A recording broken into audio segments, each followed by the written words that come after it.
Wednesday, April 13th, 2022, and this is KBIA's Views of the News. Our weekly roundtable on media behaviors comes to you from the Futures Lab studio at the Reynolds Journalism Institute. I'm Amy Simons, and here with me are my Missouri School of Journalism colleagues Kathy Kiley and Ernest Perry. On our program this week, we are going to be talking about CNN and HBO. They are among those with a new boss this week. We'll talk about the new media giant, Warner Brothers Discovery, and life after AT&T. PNC, America's Black News Channel. While we were on hiatus, we saw the end of the Black News Channel. We'll talk about what led to the cable network's demise and why former employees want to know when they're going to get paid. And if this isn't reason enough to stop using the term young journalists to refer to those new to our profession, the growing number of retirees picking up their pens to cover local news. There's a lot more that hopefully we'll get to today before our half hour is up, but we're going to start with a little navel gazing, and we're going to talk about journalists and where they're spending their time during the workday, before and after too. It's a throwback to the first BlackBerries. We were able to connect to social media, and over time, our phones became so vital to what we were doing that if we were covering sports, politics, depending on the state and whether or not you were allowed to have a camera phone in the courtroom, courts too, we couldn't live without our phones. And it wasn't because we were using them to call back into the office. We were tied to refreshing our Twitter feeds. We would refresh them constantly, looking to see who was breaking news and what we needed to be doing to catch up with them. And Twitter today is not the Twitter of 2008. I think about when I was covering breaking news at the Chicago Tribune and managing the homepage and waiting to see where LeBron James was going to announce. Was it LeBron James or now am I forgetting? It was LeBron James when he announced he was taking his talents down to Miami. That was announced on Twitter. Had to find it out there. Twitter today, though, not the Twitter of 2008, 2012, even of 2018. And that's one of the reasons why the New York Times' Dean Baquet is suggesting to his staff that it's time to step away from the platform a bit. Yeah, it's a really interesting decision on his part. And I think... I think it's a healthy signal, actually. I think he did not say to get off Twitter. No, he said scale it back. Right, but scale it back. And I think what you're seeing is a reaction to two things. One, journalists tending to get, as you said, navel gazing. It becomes, and I always was struck by this, people who would go onto social media and point to how many people had retweeted them or liked their post. And I would think, but you work for the New York Times, which is really a much more powerful platform. But obviously, social media has come along, and it was really attracting attention, and particularly reporters' time and attention.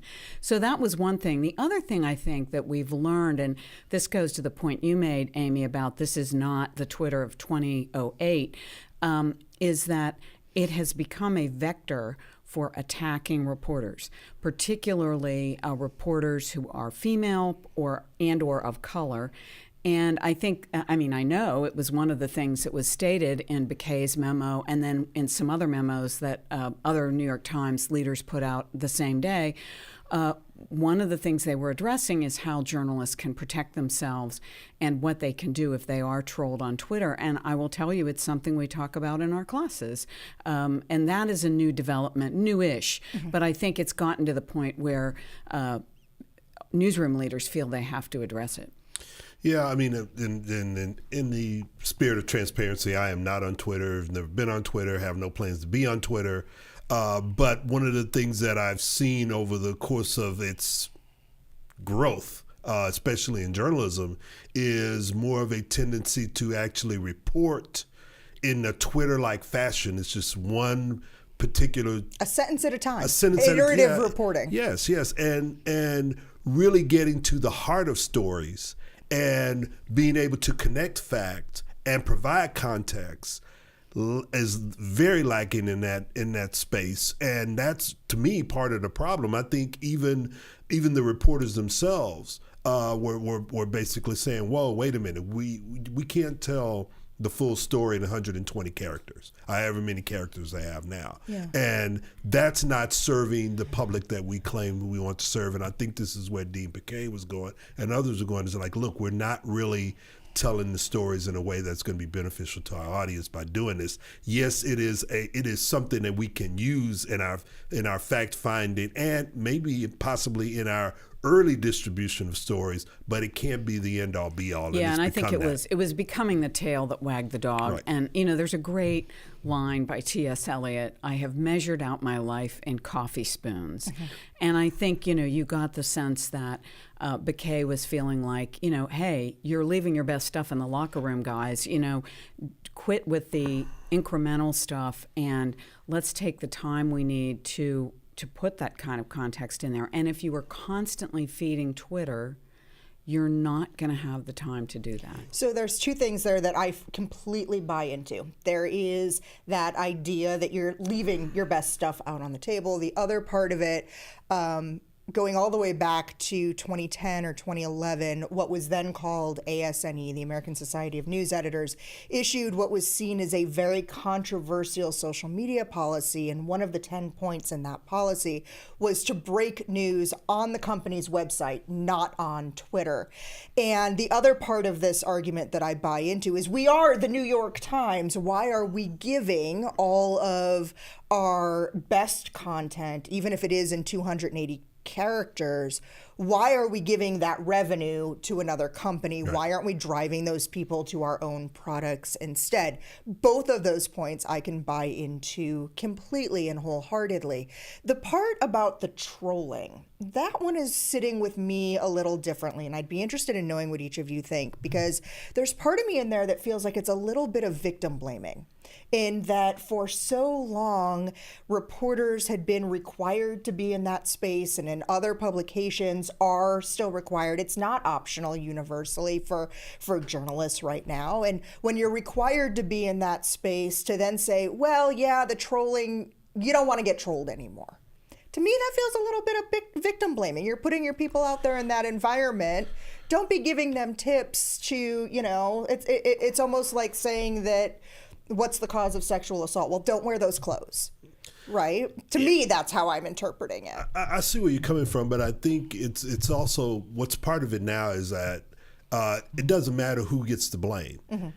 This is where we are right now. How do we deal with this? And I think what many news organizations, and a lot of organizations, not just news, are starting to realize is that the trolling and the attacks have a toll, both a physical and a mental toll on people. And I think that's where the problem is coming in, is that these companies, including media organizations, are having to deal with the mental issues that occur because of the trolling and the attacks, as well as the physical as well. I mean, when you have to create a threat group to deal with this, which the New York Times has had to do, I mean, now you're talking about monetary cost here. So that goes back to what you were talking about in terms of, we're engaged in Twitter and we're putting news out there, and Twitter is benefiting from it financially. Well, we're benefiting in some ways financially too, but it's also costing us in terms of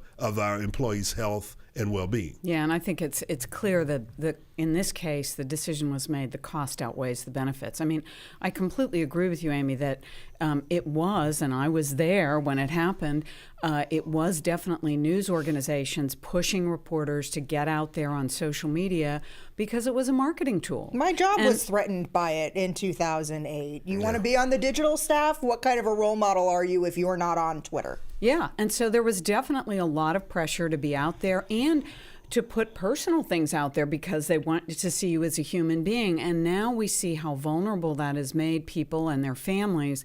And so I think I read what Piquet did more as saying, we're not telling you to do that anymore.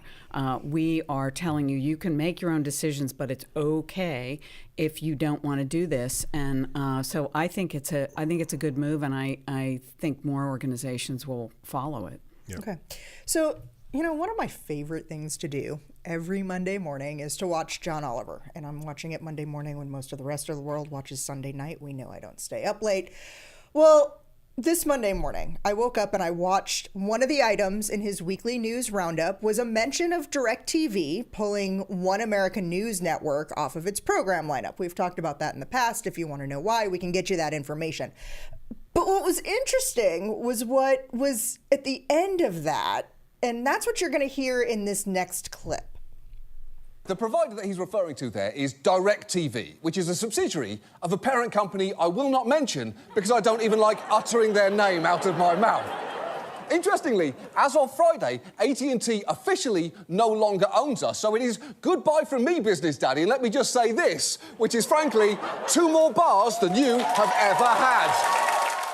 Clearly, someone's happy that AT&T isn't the boss anymore, and that the Warner Brothers Discovery takeover is complete. With that, we have another new media giant that's been established out there. We have another new media giant, but not necessarily new. I mean, Warner Brothers. Okay, an additional giant. Because we think about the size of Disney, one that's that big of a Goliath. Right. I mean, so what you basically have is you have AT&T, which is by and large a telecommunications company exiting out of the entertainment world. And now, at least as far as Warner Brothers people are concerned, they are giddy. They are happy not to be under the thumb of AT&T. Fine, Discovery can come in. They mainly do television. You've seen all those, the Discovery Channel and that sort of thing. They're doing all that. But at least there's some entertainment connection there. And so they're happy about that. And Warner Brothers going back to its roots, bringing somebody in who has an understanding of entertainment. And really what happens here is that they're going to have to navigate in a space that's much different than what it was prior to COVID, prior to AT&T taking over.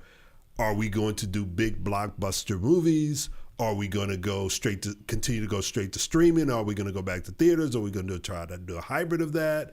How much money are we going to put into the production of these shows? All of these things, now they have to figure that out. But I mean, as John Oliver stated, they're all happy about it because now they don't have to worry with that. Those 2 bars, for those of you who may not have been able to see it, and we did block it out for those who could, for sensitive audiences, he was giving the middle finger salute with both hands. That's right. Those 2 bars he hadn't had previously.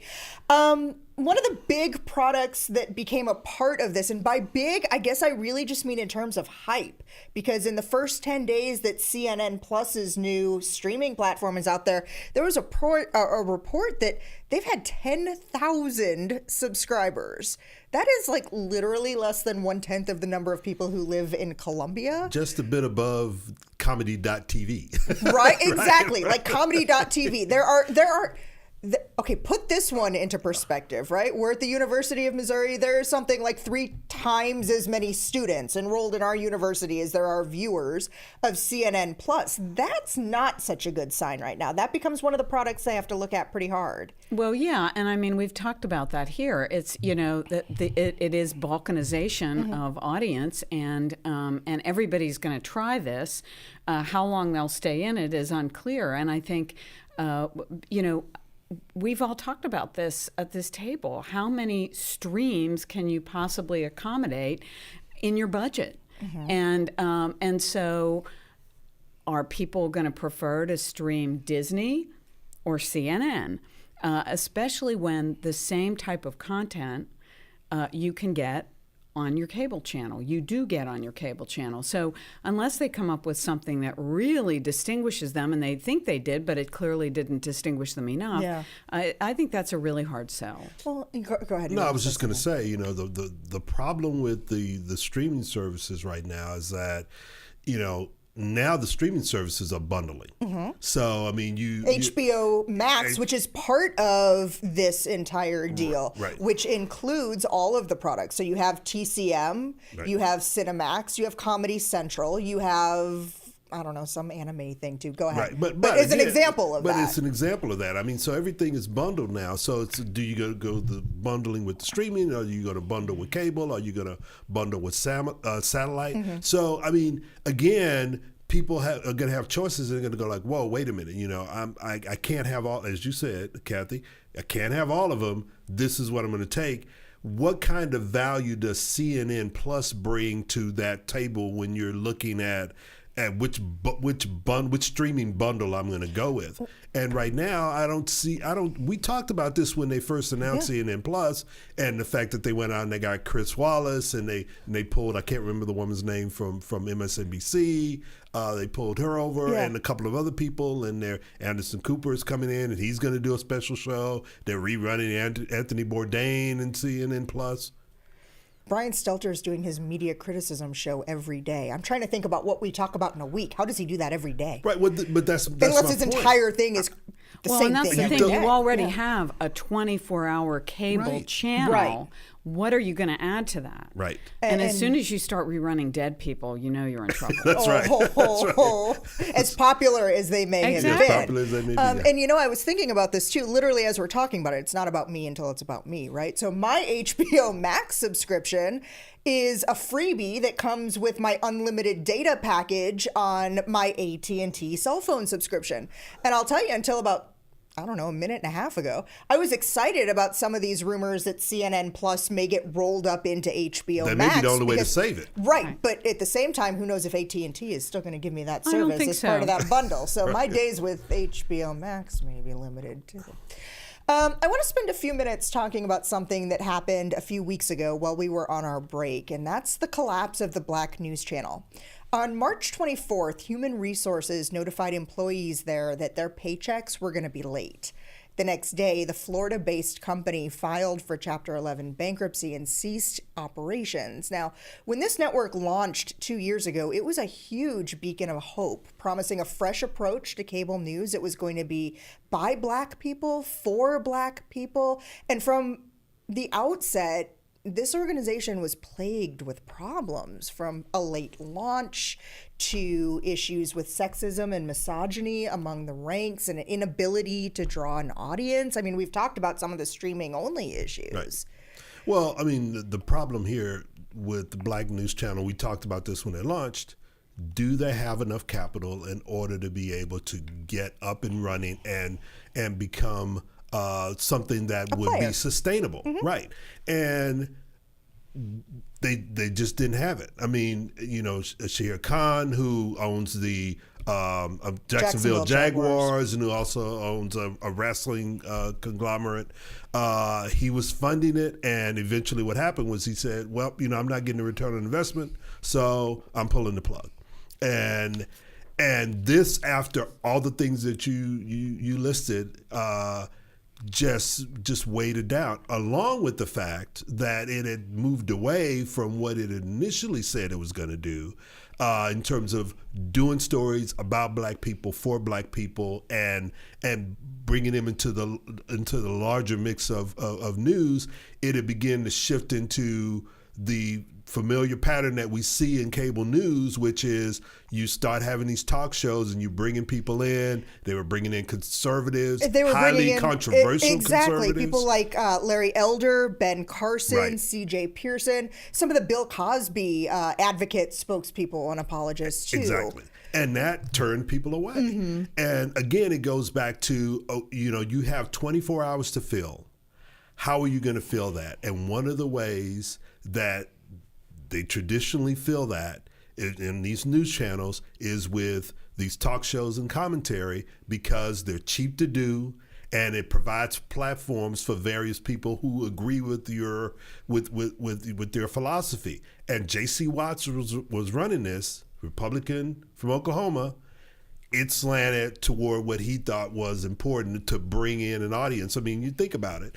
The Republican Party, which many Blacks would say is no friend to Black people, bought a $5 million ad buy on the Black News Channel. That's J.C. Watt. So again, you start infusing the politics and infusing all of that into these talk shows, and all of a sudden your original mission is lost. Especially in the timing of it. I mean, we talked about this originally, trying to launch in February of 2020. May of 2020, you have the death of George Floyd. and to be bringing on folks like Christopher Rufo, who is an anti-social justice advocate, really deteriorates that audience and alienates it. Right.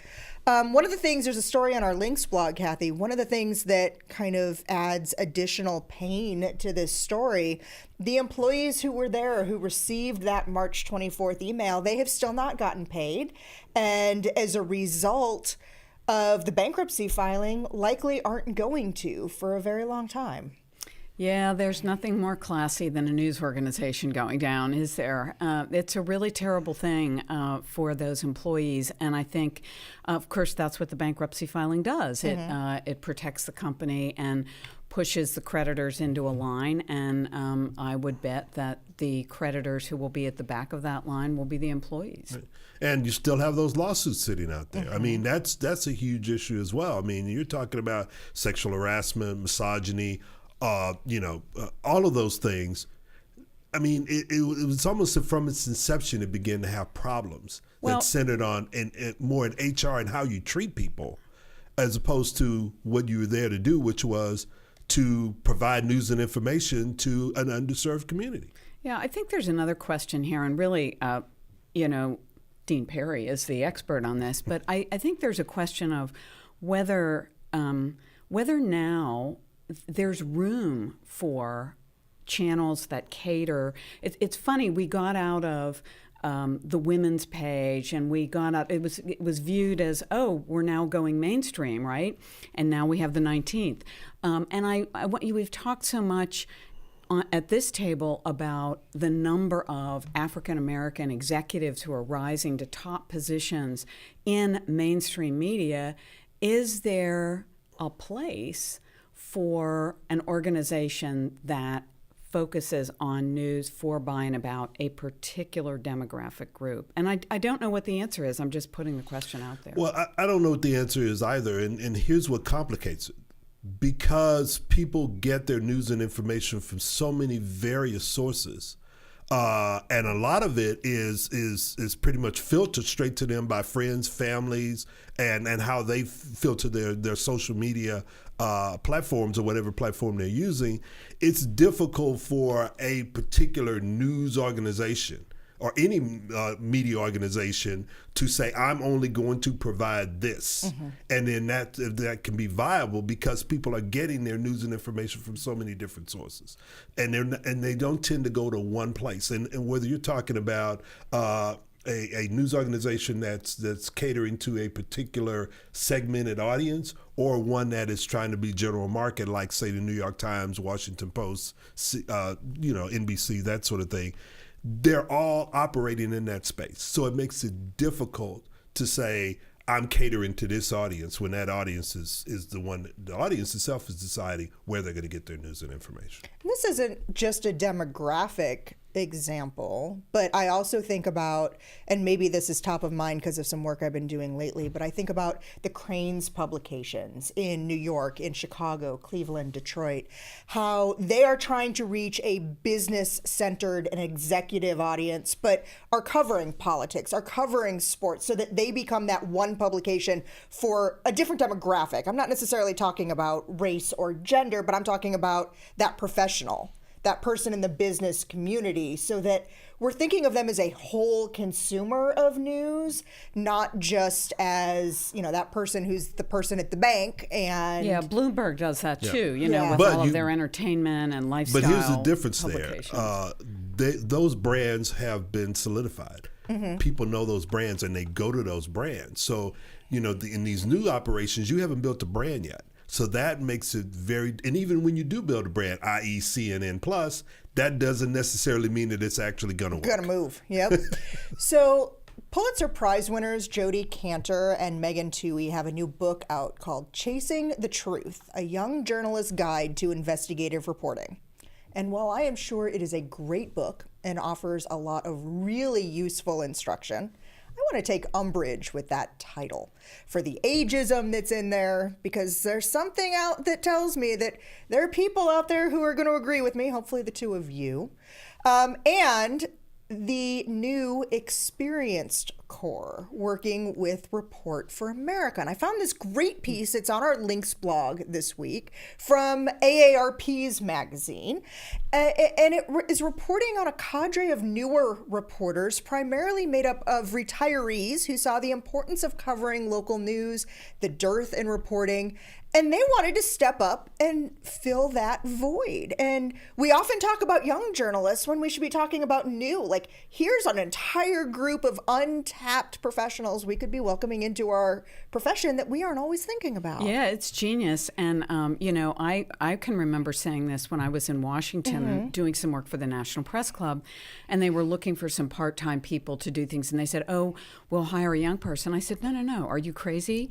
Your town is full of all of these retired journalists who have just been bought out. They don't want to work full-time. They know everything. They know everybody. Get a couple of them to do the job. And, there is this whole cadre of boomers who are very healthy, very intellectually interested, and they're on Medicare. So they don't need health insurance. So they're cheap.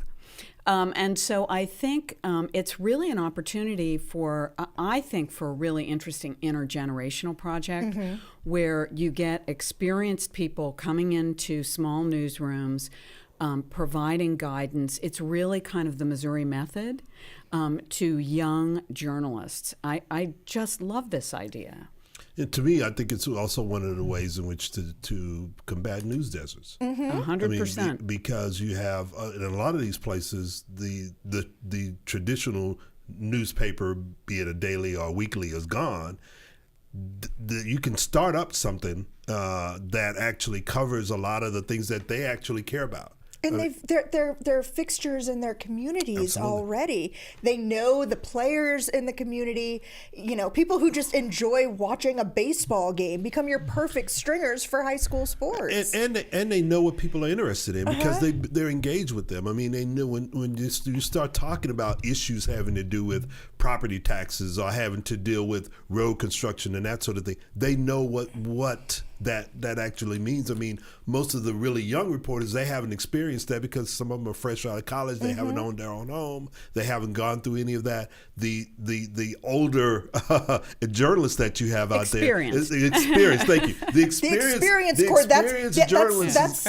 That's the name and the title that Report for America has given to their. I think the big question, though, the one question here is, can we get people like that everywhere? Can we get people like that in a Moberly, Missouri, or a Mexico? Because Asheville, which was one of the towns that was highlighted in the report that you posted on the blog, is a really Tony upscale retirement community. So the question is, can this become a wider phenomenon? But if it does take off, I think democracy is the better for it. Yeah, absolutely. Okay. Well, we are just about out of time for this week. I'd like to thank you for spending your last half hour with us.